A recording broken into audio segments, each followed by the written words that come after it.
बूझत श्याम कौन तू गोरी, कहाँ रहत काकी है बेटी, देखी नहीं कहूँ ब्रज घोरी। काहे को हम ब्रजतन आवती, खेलती रहती आपनी पौरी।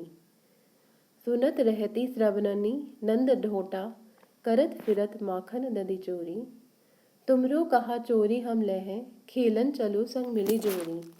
सूरदास प्रभु रसिक शिरोमणि, बातनी भुरई राधिका बोरी।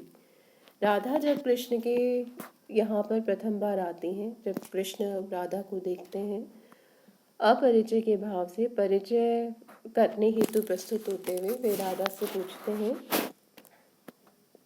बूझत श्याम कौन तू गोरी। श्याम पूछते हैं, हे गोरी तुम कौन हो, कहाँ रहती हो, किसकी बेटी हो। देखी नहीं कहूँ ब्रजखोरी, कभी आज से पहले तुम्हें ब्रज की गलियों में नहीं देखा। राधा कहती हैं, काहे को हम ब्रजतन आवती, हम क्यों ब्रज आए। खेलती रहती आपनी पौरी, हम अपनी गली में ही खेलते रहते हैं, अपने निवास के आसपास ही खेलते रहते हैं। वैसे भी हम ये सुनते हैं कि सुनत रहती श्रवणनी नंद ढोटा, करत फिरत माखन ददी चोरी। और हम अपने कानों से अपने निवास पर रहते हुए ही सुनती रहती हैं कि नंद के पुत्र हैं कृष्ण, जो यहाँ वहाँ घूम घूम कर दही और मक्खन की चोरी करते रहते हैं। कृष्ण थोड़ा अपमानित महसूस करके कहते हैं, तुमरो कहा चोरी हम लहें, खेलन चलो संग मिली जोरी। राधा को नहीं पता था कि पूछने वाला बालक कृष्ण ही है, और कृष्ण के सामने ही जब कृष्ण की बुराई सी वह करती है तो कृष्ण को बुरा सा लगता है। लड़का जो लड़की से मैत्री करने जा रहा था और उसे जब ये पता लगता है कि लड़की उसकी बुराई ही कर रही है, तो उस प्रकार की मानसिक दशा कृष्ण की होती है। वो कहते हैं, तुम लोग का ठीक है, तुम हमारा नाम ले रही हो, लेकिन हमने तुम्हारा क्या चोरी किया, खेलन चलो संग मिल जोरी। इसलिए जब हमने तुम्हारा कुछ चुराया नहीं है तो तुम हमारे साथ खेलने के लिए चलो, मिलकर खेलेंगे, हम जोड़ी जोड़ी बनाकर खेलेंगे।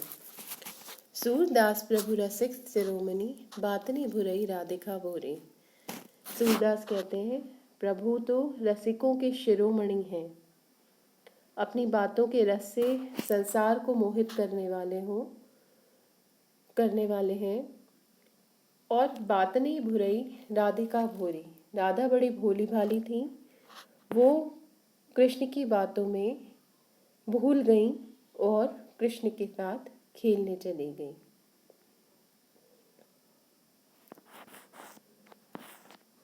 सजनी निरखी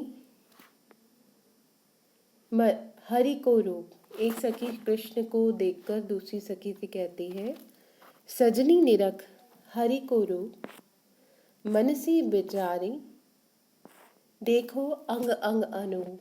मन और वचन से विचार कर देखो, श्री कृष्ण का अंग अंग अनुपम है, अनुपम सौंदर्य को धारण किए हुए है। कुटिल के सुदेश अलिगन, बदन सरस सरद सरोज, काले घुंघराले बाल सुदेश अलीगन। ऐसा लग रहा है मानो उनका मुख जो है, बदन मतलब मुख, मुख शरद सरोज, कृष्ण का मुख शरद ऋतु के कमल के समान है, और उस पर जो काले रंग के घुंघराले बाल हैं उन्हें देखकर ऐसा लगता है मानो उस कमल के ऊपर अलीगण भंवरे मंडरा रहे हों। मकर कुंडल किरणी की छवि दुरत फिरत मनोज। उन्होंने अपने कानों में मकराकृति के जो कुंडल पहने हैं, उन पर जब सूर्य की किरणों की छवि पड़ती है, उस सौंदर्य के समक्ष तो कामदेव स्वयं छुपता फिरता है। अरुण अधर कपोल नासा, सुभग ईषद हास, दसन की दुति तड़ित नवससी, भ्रकुटी मदन विलास। अरुण अधर लाल रंग के उनके होठ हैं, कपोल नासा, गाल और नाक सुभग अत्यंत सुंदर हैं। सुभग ईषद हास, और जब वो मन मन प्रफुल्लित मुस्कान देते हैं तो वह बहुत ही सुंदर लगती है, उज्जवल लगती है, पवित्र लगती है। उनकी जो मुस्कुराहट है, हास्य जो है। दसन की दुति तड़ित नव ससी भ्रकुटी मदन विलास। दसन की दुति तड़ित, दांतों की जो चमक है वो बिजली के समान है। नव ससी, नए चंद्रमा के समान है। भ्रकुटी मदन विलास, और उनकी जो बाहों का संचालन है वह स्वयं काम, ऐसा लगता है स्वयं कामदेव ही विलास के लिए प्रस्तुत हो। अंग अंग अनंग जीते, वो अपने प्रत्येक अंग के सौंदर्य से स्वयं कामदेव को जीतने वाले हैं। रुचिर उर बनमाल, और अपनी रुचि के फूलों को चुनकर अपने गले में माला के रूप में धारण करते हैं। सूर शोभा हृदय पूरन देत सुख गोपाल। सूरदास कहते हैं इस प्रकार श्री कृष्ण की शोभा पूर्ण रूप से हृदय को सुख देने वाली है। देत सुख गोपाल, सभी गोपालकों को सुख देती है। और श्री कृष्ण का जो ये सुंदर रूप है गोपालक के रूप का, यह सभी लोगों के हृदय को श्री कृष्ण के प्रेम से पूर्ण कर देता है।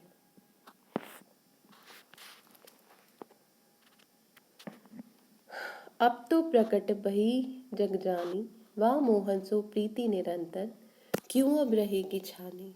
गोपियाँ बात करती हैं, राधा से कहती हैं अब तो श्री कृष्ण के प्रति जो हमारा प्रेम है वो सारे जग ने जान लिया है, उन सबको प्रकट हो गया है। वाह मोहन सो प्रीति निरंतर, क्यों अब रहेगी छानी। वैसे भी श्री कृष्ण के प्रति जो हमारा प्रेम है वो किस प्रकार छिपा रह सकता है। कहा करो सुंदर मूर्ति, इन नैनी मान समानी। श्री कृष्ण की इस सुंदर मूर्ति का मैं करूं क्या, जो मेरे नेत्रों के द्वारा मेरे हृदय के मध्य बस गई है। निकसती नहीं बहुत पचियारी, रोम रोम अरुझानी। वो मूर्ति मेरे हृदय में बहुत बुरी तरह से फंस गई है। बहुत प्रयास करने के बाद भी वो मुझसे निकाली नहीं जा रही। रोम रोम अरुझानी, ऐसा लग रहा है कि वह सुंदर मूर्ति मेरे रोम रोम में बस गई है। अब कैसे निवारी जाती है मिली दूध जो पानी। अब बहुत मुश्किल है कृष्ण की छवि को अपने हृदय से निकालना। ये वैसा ही होगा जैसे दूध से पानी को अलग करने का प्रयास करना। जिस प्रकार दूध से पानी पृथक नहीं किया जा सकता, उसी प्रकार हमारे हृदय में बसे हुए कृष्ण की छवि को निकालना अत्यंत दुरूह कार्य है। सूरदास प्रभु अंतर्जामी और अंतर की जानी। सूरदास कहते हैं प्रभु तो स्वयं अंतर्यामी हैं, वो हमारे हृदय की पीड़ा को जान सकते हैं, हमारे हृदय के अंदर की बात को जानने वाले हैं। धन्यवाद।